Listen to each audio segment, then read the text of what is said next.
शिवाय।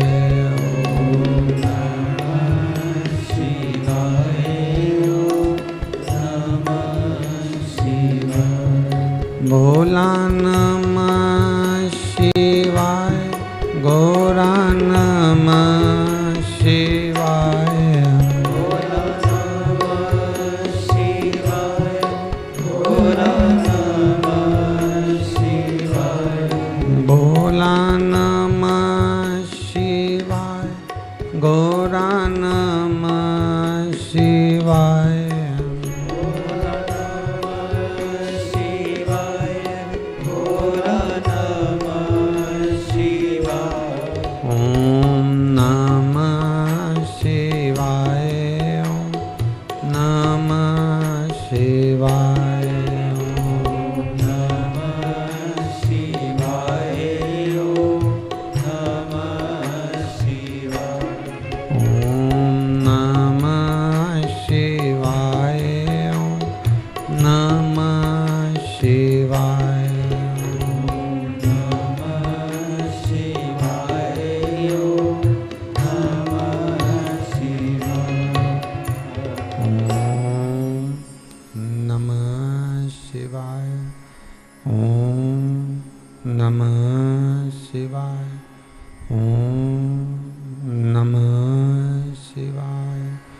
विश्वनाथ भगवान की हर हर महादेव, हर हर महादेव, हर हर महादेव हर। काशी विश्वनाथ, ओगरदानी, तरकालदर्शी, कैलाशी, अविनाशी, भूत भावन भूतेश्वर भगवान शंकर, जिनकी पुनीत पावन शिव महापुराण की कथा बाबा देवाधिदेव महादेव की कृपा से, भगवान शिव की करुणा से श्रवण करने का सौभाग्य प्राप्त हुआ है। जब तक महाकाल बाबा की कृपा ना हो, विश्वनाथ की करुणा ना हो, तब तक भगवान शंकर के चरणारविंद तक पहुंचना बहुत कठिन।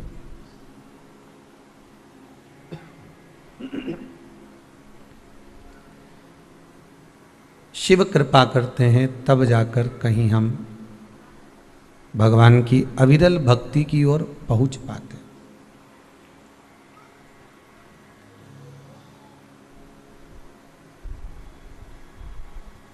भादों का महीना प्रारंभ हुआ है। कथा का द्वितीय दिवस है। व्रत शिव महापुराण की कथा जो जीवन का एक आनंद देने वाली है, संपूर्ण विश्व का कल्याण करने वाली है। ऐसी पावन शिव चरित्र को सुनने के लिए अपन सब अपने अपने घरों में विराजमान, आस्था चैनल के माध्यम से, फेसबुक यूट्यूब के माध्यम से इस पावन शिव कथा को श्रवण करके अपने जीवन को धन्य बना रहे हैं। बहुत बहुत साधुवाद के पात्र हैं श्री विजय कुमार, श्रीमती गीता जी सिंघल, सिंघल परिवार पटना बिहार से हैं, जो स्वर्गीय श्री नानूराम जी, स्वर्गीय श्री कलावती देवी जी, स्वर्गीय श्री जय भगवान जी की स्मृति में इस पावन शिव महापुराण की कथा को कराकर संपूर्ण विश्व का कल्याण कर रहे हैं। उनके प्रतिनिधि के रूप में विराजमान श्री ओम प्रकाश जी भाटी, श्रीमती आशा जी भाटी, राजेंद्र नगर इंदौर से हैं, जो प्रतिनिधि के रूप में विराजमान होकर अपने पूर्वजों का एक आनंद आशीर्वाद प्राप्त कर इस पावन कथा के पूजन के आनंद में विराजमान हुए हैं। आप सभी श्रोता भाई बहन जो नित्य भाव से प्रतिदिन शिव महापुराण की कथा को सुन रहे हैं और भगवान की कथा को अपने जीवन में उतार रहे हैं, आप सभी के पावन चरणों को नमन करते हुए कथा के द्वितीय दिवस में अपन प्रवेश करते हैं। शिव करुणा सागर कृपा करने वाले मेरे ओगड़दानी शंकर की कृपा हो तब जीव कुछ कर्म कर पाता। कल एक बात आपको कथा में कही थी कि कर्म आप अपनी जिद से कर सकते हो, आप अपनी मर्जी से कर सकते हो, पर फल का जो भोग है, फल कितना भोगना है और कैसे भोगना है, ये शंकर की ही मर्जी होती है।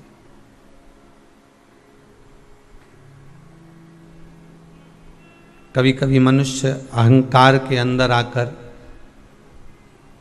भगवान के चरणारविंद का भी रसास्वादन नहीं कर पाता। कभी कभी हमारा अहम जब जागृत हो जाता है, हमारा अहंकार जब, हमारा गर्व, हमारा अहंकार हमारा बहुत ऊंचाइयों तक पहुंच जाता है, तो हमको भगवत भक्ति नहीं सुहाती।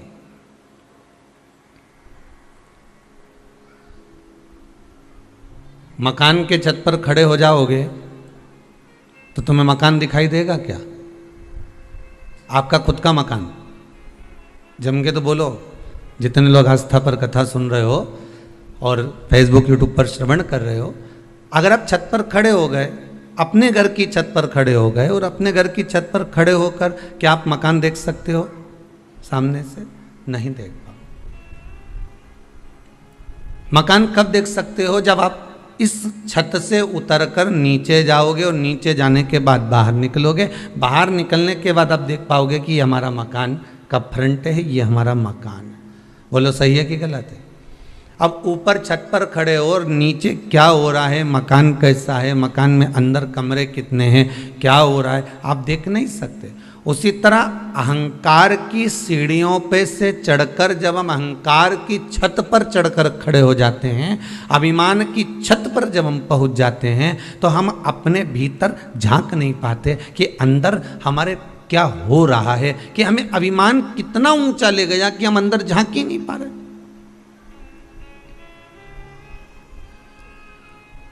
हम अपने भीतर तो उतर ही नहीं पा रहे। और जिस दिन हम अपने भीतर उतर गए, जिस दिन हमने अपने भीतर झांक लिया, हमने अपने भीतर उतर कर कुछ चीज़ को पकड़ लिया और ध्यान कर लिया कि ये चीज़ हमको तकलीफ दे रही है और ये हमें परमात्मा तक नहीं लेकर जाने वाली, ये हमें शिव तक नहीं ले जाएगी, हमें शिव तत्व से वंचित रख देगी, तब चित्त आनंद भराकर फिर वो हम परमात्मा की प्राप्ति कर सकते।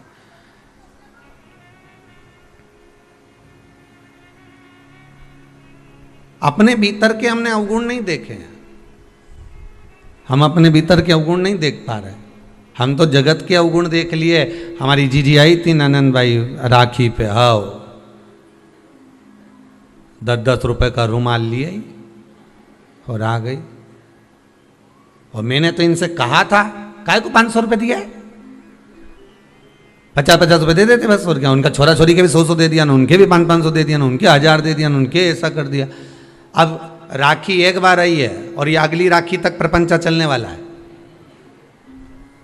वह रुमाल का, वह नरियल का, वह गोला का, वो कपड़ा का, वो मिठाई का। और मिठाई भी लाई तो ऐसी लाई, बताओ कहाँ की दुकान की लेके आ गई थी, पता ही नहीं। उसमें घासलेट का तेल की तो बदबू ही रही थी। हे भगवान,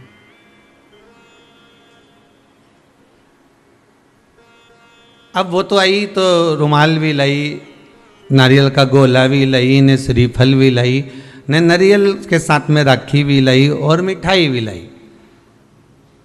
अब तुमने क्या करा?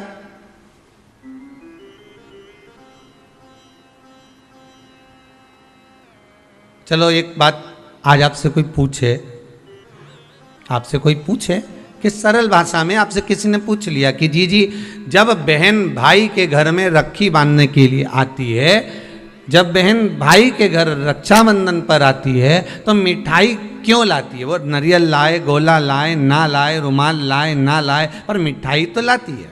राखी लाएगी, मिठाई लाएगी, तो मिठाई क्यों लेकर आती है? कहा गुरुजी मुंडा मीठा करना है, मुख मीठा करना है, इसके लिए नहीं। मिठाई लाने का कारण क्या है? जब हमारे यहाँ हमारी बहन आवे, हमारी बुआ आवे, तो मिठाई क्यों लेकर आती है? उसका कारण क्या है?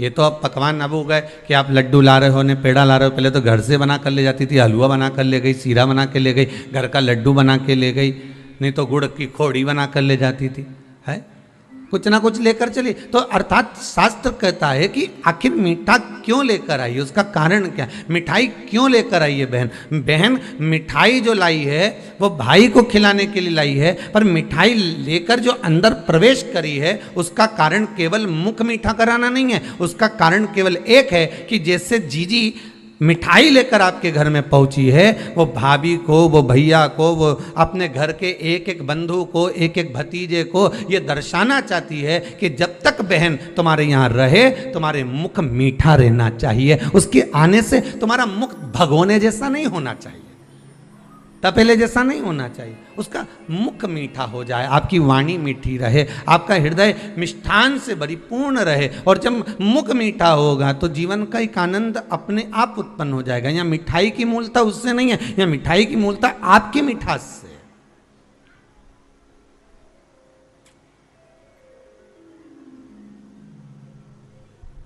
और जब आप मुख मीठा करोगे महाराज, ये एक अलग प्रसंग है कि आपने मुख मीठा किया। ये एक अलग प्रसंग है कि आपने मिठाई उसको खिलाई है, पर मिठाई खिलाने की जगह बस केवल मिठाई का दर्शन ही हो जाए ना, तो उसमें समझ जाना कि मिष्ठान रखना है हमको। जब तक ननंद रहे, जब तक भांजा भांजी रहे, जब तक परिवार के लोग बुआ भतीजा जो भी रह रहे हैं, जब तक रहें तब तक 4-5 दिन हमारे को अपना मुख मीठा रखना।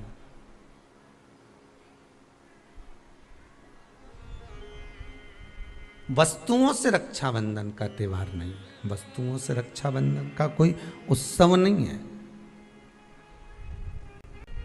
वस्तुओं से कभी भगवान या प्रेम मिल भी नहीं सकता।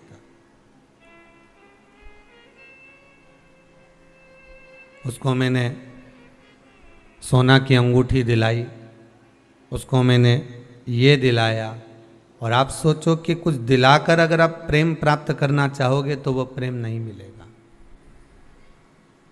कुछ देकर अगर प्रेम प्राप्त करना भी चाहा तो वो प्रेम नहीं मिल सकता। उस प्रेम की कोई परिभाषा नहीं।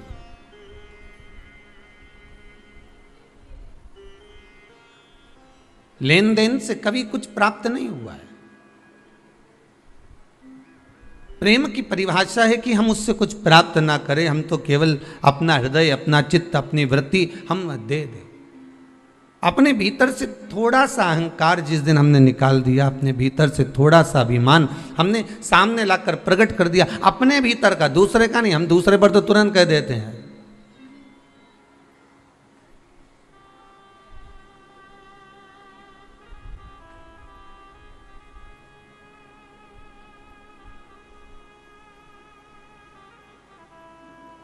एक कोई व्हाट्सएप पे एक मैसेज था कि दर्पण पर पारा चढ़े तब मुख दिखे,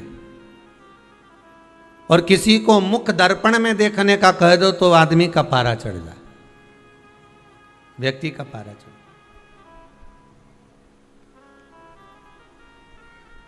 हमने अवगुण बहुत देखे और दुनिया के देखे, पर शिव पुराण कहती अपने भीतर का अवगुण देखना।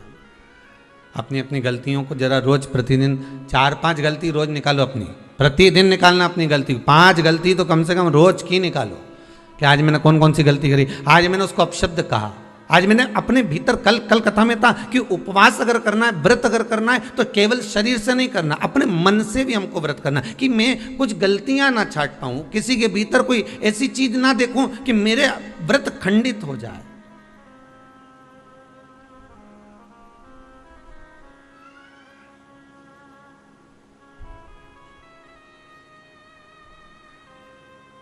हमारे मन, ये चित्त, ये वृत्ति अगर गलत देखेगी तो उपास नहीं हो सकता, फिर व्रत का कोई प्रमाण नहीं है हमारे।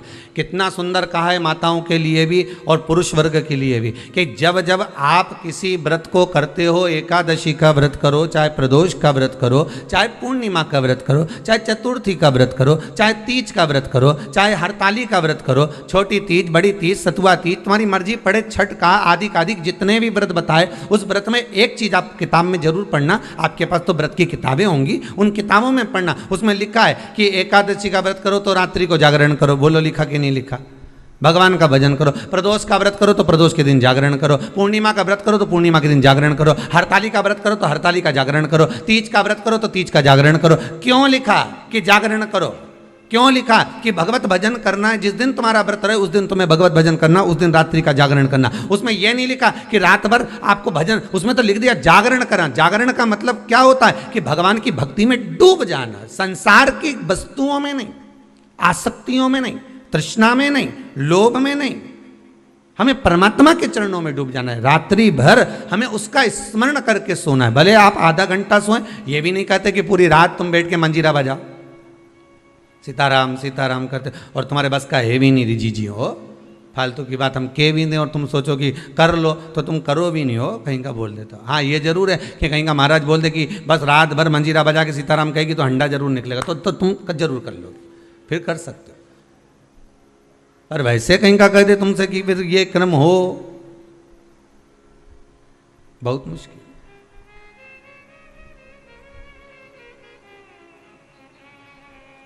हम ये नहीं कहते कि तुम रात भर जागरण करो, हम तो इतना कहते हैं कि पूजन करना, एकादशी करना, प्रदोष करना, पूर्णिमा करना, या सोमवार करना, या मंगलवार करना, या बुधवार करना, या गुरुवार, शुक्रवार, शनिवार, जिस व्रत को स्त्री और पुरुष कर रहे हैं उस व्रत के दिन रात्रि के समय सोने से पहले कम से कम आधा घंटा तो भगवान का नाम ले लो। कितना घंटा? अरे बोलो तो जम के आधा घंटा बहुत। और वो भी किस लिए? क्योंकि पुराण में लिखा है। आप जिस कथा को पढ़ते हो ना, 16 सोमवार की पढ़ लो, चाहे आप प्रदोष की पढ़ लो, उसमें लिखा मिलेगा आपको।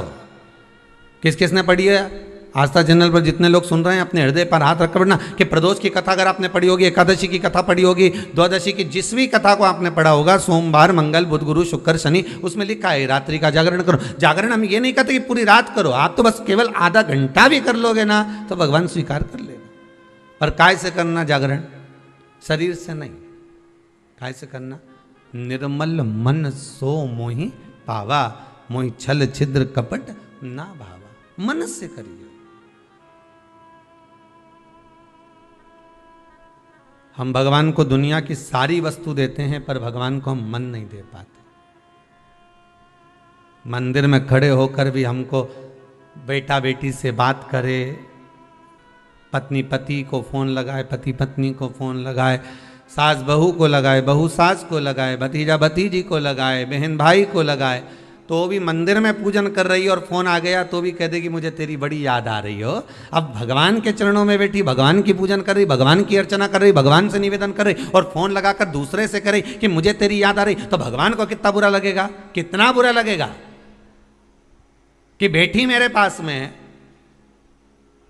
अरे पति पत्नी दोनों साथ में बैठे हुए हैं और दोनों आज विचार कर कर बैठे हैं कि अपन दोनों बात करेंगे, और इतने में पत्नी ले और व्हाट्सएप खोल के बैठ जाए, मोबाइल लेके बैठ जाए, या पति मोबाइल लेकर बैठ जाए, तो पत्नी को बुरा लगेगा कि नहीं लगेगा? अरे ईमानदारी से तो बोलो, लगेगा ना। और अगर पत्नी व्हाट्सएप चला रही है, पत्नी अगर मोबाइल चला रही है तो पति को बुरा लगेगा। उसी तरह तुम परमात्मा के पास जाकर अगर बैठे हो, मेरे शंकर के पास जाकर बैठे हो, मेरे ओघड़दानी शिव के पास में जाकर बैठे हो, तो जितनी देर तुम शंकर के पास में बैठो उतनी देर तुम्हारा मोबाइल से मतलब है तुम्हारा मन कहीं और नहीं जाना चाहिए, उतनी देर तुम्हारा चित्त, तुम्हारी वृत्ति, तुम्हारा मन परमात्मा में लगा होना चाहिए। फिर देखो भगवान तुम्हारे व्रत का फल देता है कि नहीं देता, फिर देखो भगवान तुम्हें फल प्रदान करता है कि नहीं करता। फिर आप ये नहीं कहोगे कि मैंने इतने व्रत करे और भगवान ने नहीं सुने, फिर भगवान सुनेगा।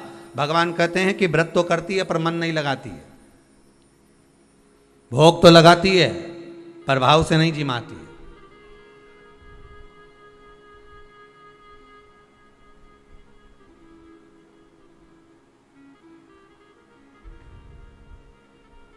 अब भोग तो ऐसा कोई भी लगा दे, दुर्योधन ने ही लगाया था ढेर सारा, लड्डू ने, पेड़ा ने, गुलाब जामुन ने, इमरती ने, भजिया ने, पकोड़ा, सब बनाया ढेर, खूब सारा बनाया। पर अब ढेर तो बनाया, पर भगवान के भाव से बुलाया।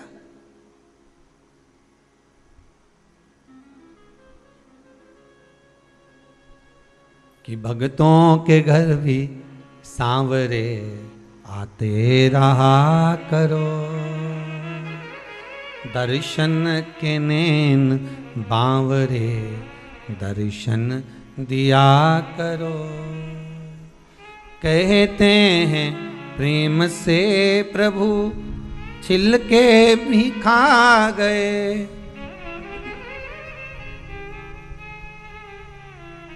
कहते हैं प्रेम से प्रभु छिलके भी खा गए, शबरी के झूठे बेर भी खाते रहा करो, दर्शन के नैन बांवरे दर्शन दिया करो। भक्तों के घर भी सांवरे आते रहा करो।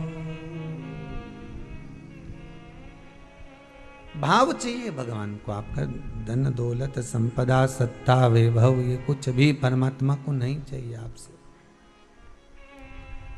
कुछ नहीं चाहिए। भगवान कहता है कि मुझे मेरा दिया हुआ मत दे, जो तेरा है वो मुझे दे दे। कितना सुंदर, पहले भी कहा, फिर कहते हैं कि अहंकार आपका अपना है, और जब अहंकार आप भगवान को दे दोगे तो आप तो वैसे ही सृष्ट हो जाओगे।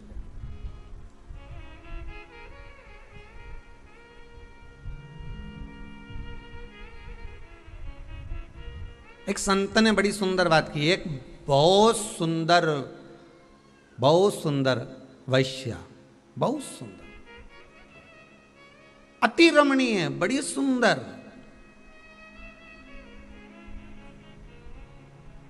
जिसकी सुंदरता का कोई बखान ही नहीं कर सकता, इतनी सुंदर थी। सब लोग उसका बखान कर रहे थे, बड़ा सुंदर है वो, बड़ी सुंदर है वो, बड़ी सुंदर है। उसके नैन बड़े बड़े हैं, उसकी नासिका बड़ी सुंदर है, उसके अधर बड़े सुंदर, उसके कर्ण बड़े सुंदर, उसके कपोल बड़े सुंदर, उसके केश बड़े सुंदर। संत के पास खबर पहुंची, संत निकल कर जा रहे थे, तो संत ने कहा कि आप कह रहे हो कि इतनी सुंदर है, पर मुझे लगता है कि मेरे त्रिकालदर्शी से ज्यादा सुंदर नहीं हो सकता, मेरे भगवान से ज्यादा सुंदर नहीं हो सकता। तेरी प्रतिमा इतनी सुंदर तो कितना सुंदर होगा, उससे ज्यादा सुंदर नहीं हो सकती। संत ने कहा चलो हम भी चलकर देख लेते हैं, पर हम उसके घर के अंदर प्रवेश नहीं करेंगे, बुलाओ उसको बाहर। वैश्या को बाहर बुलाया गया। जैसे ही बाहर बुलाया, संत ने कहा तुम इसकी बात कर रहे हो, इसकी बात कर रहे हो कि ये इतनी सुंदर है। संत ने कहा व्यक्ति कितना भी सुंदर हो, चाहे उसके चेहरे पे हीरे लटक रहे हो।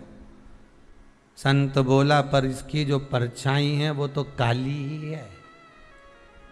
संत बोले इसकी परछाई गोरी है क्या? आप लोगों में से जितने भी हैं जो रोज दर्पण देखते हैं, चौटी भी करते हैं, बढ़िया सुंदर श्रृंगार भी करते हैं, 50 बार विचार भी करते हैं कि मैं कितनी सुंदर, कि आज जोरदार लग रही ने, लहंगा ने, चोली ने, चुंदड़ी सब पहनी, बड़ी सुंदर दिखे। पर अभिमान किस चीज का करें? अगर सुंदरता का अभिमान आए तो एक बार चलते हुए रास्ते में अपनी परछाई जरूर देख लेना कि आप कितने भी सुंदर हो पर परछाई काली है। उसी तरह संसार की जितनी वस्तुएं हमको प्राप्त हो रही है, संसार की जितनी वस्तुएं हमको मिल रही है, संसार के जितने लोग हमको मिल रहे हैं, ये सुंदर बड़े होंगे। फ्रिज भी सुंदर है, वॉशिंग मशीन भी सुंदर है, एसी का रूम भी सुंदर है, डनलप का गद्दा भी सुंदर है, ये सोने की रकम भी सुंदर है, ये हाथ में पहनने वाले आभूषण भी सुंदर हैं, गले में धारण करने वाले सारे आभूषण भी सुंदर हैं, सब कुछ सुंदर है। पर ये सुंदरता के साथ में इसकी परछाई भी तो देखो कि ये काली है कि नहीं।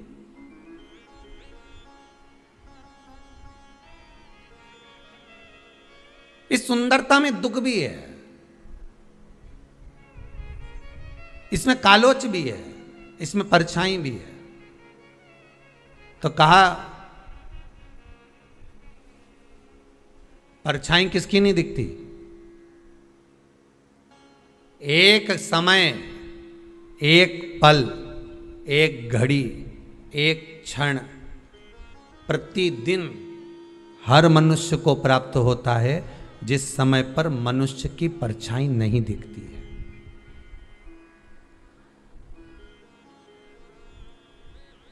उस समय पर आपको अपनी परछाई नहीं दिखेगी। वो कितनी बजे? दोपहर ठीक 12 बज रहे हो।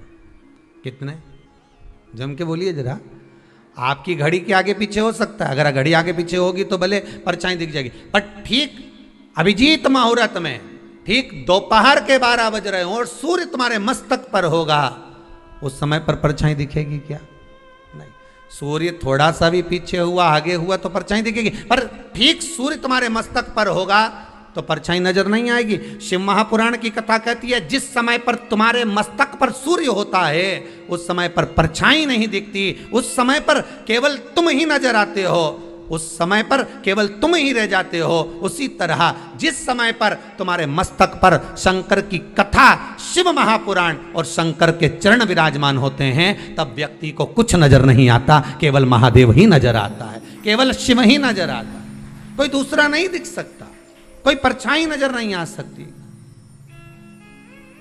हमें हमारा अंधेरा तत्व नजर नहीं आ सकता, हमें हमारी कालोच नजर नहीं आ सकती, उसमें केवल शिव ही दिखेगा।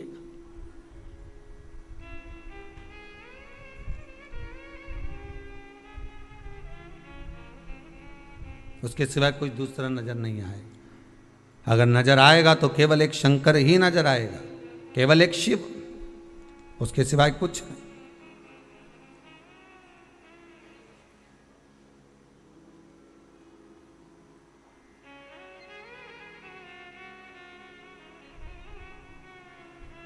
एटीएम पर गए, तुरंत आपने वो अपना जो कार्ड था वो उसमें लगाया, पैसा निकाल के लिया है। बोलो सही है कि गलत है? गए, कार्ड लगाया, लेकर आ गए। तो कई लोगों ने एक प्रश्न लिखकर भेजा, गुरुदेव भगवान को भी एटीएम जैसा होना चाहिए। जैसे ही हम मंदिर में जाएं, जैसे ही हम भगवान से प्रार्थना करें, जैसे ही हम भगवान से निवेदन करें और भगवान हमारी बात सुन ले, जल्दी से हमारी गोदी भर दे, जल्दी से भगवान हमें धन दे दे, वैभव दे दे, सत्ता दे दे। पर भगवान बहुत धीरे धीरे सुनता है, बहुत धीरे धीरे। कारण क्या है? शिव महापुराण की कथा कहती है कारण एक है, भगवान देखता सब कुछ है। मेरा मालिक, मेरा दातार, मेरा दयालु, मेरा कृपालु, मेरा दानी दातार देखता सब कुछ है, सब कुछ देखता।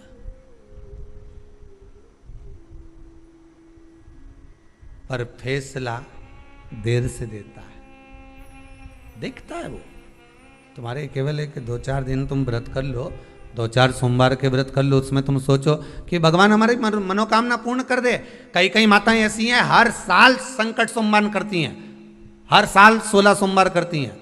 ना जाने कितनी बार तो उन्होंने लक्ष्मी के व्रत कर लिए, ना जाने कितनी बार सोमवार के व्रत कर लिए, ना जाने कितनी बार उन्होंने कितने व्रत धारण कर लिए। उसके बाद भी माताएं विचार करती है कि अभी तक हमारा ये कार्य क्यों नहीं हुआ। क्योंकि तुम, भगवान सब देख रहा है कि कितना तुमने व्रत करा, कितनी साधना करी, कितनी उपासना करी, पर भगवान उसका फल जो देगा, भगवान जो फल प्रदान करेगा, वो थोड़ा फैसला जो देता है वो थोड़ा रुक कर देता है, आराम से देता है, देख कर देता है कि कितना फल देना है, इसको क्या प्रदान करना है, कैसे प्रदान करना है, कितना देना है, ये भगवान देख लेता है।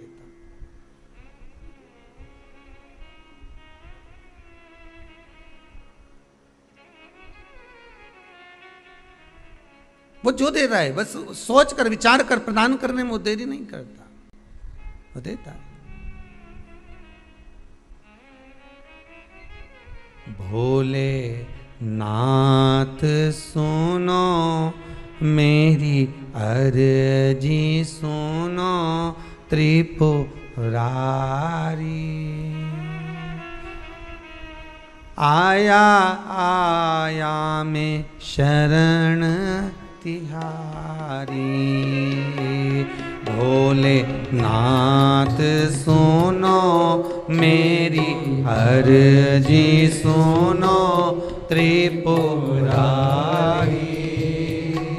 आया आया में शरण तिहारी। भोले नाथ सुनो मेरी विनती सुनो त्रिपुरारी, आया आया शरण तिहारी। सब गाइए प्रेम से आनंद से।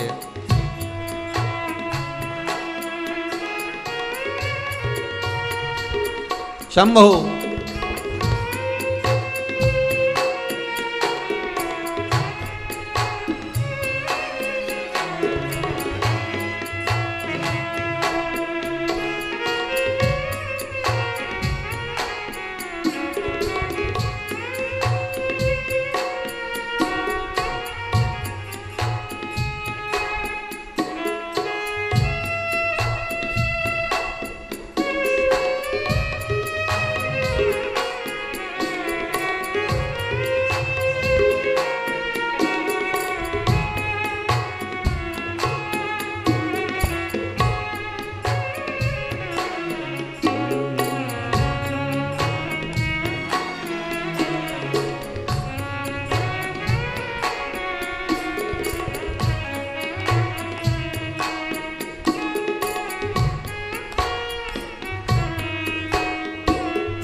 कैसे मंदिर में पहुँचा स्वामी, कैसे द्वारे पे आया अंतर्यामी।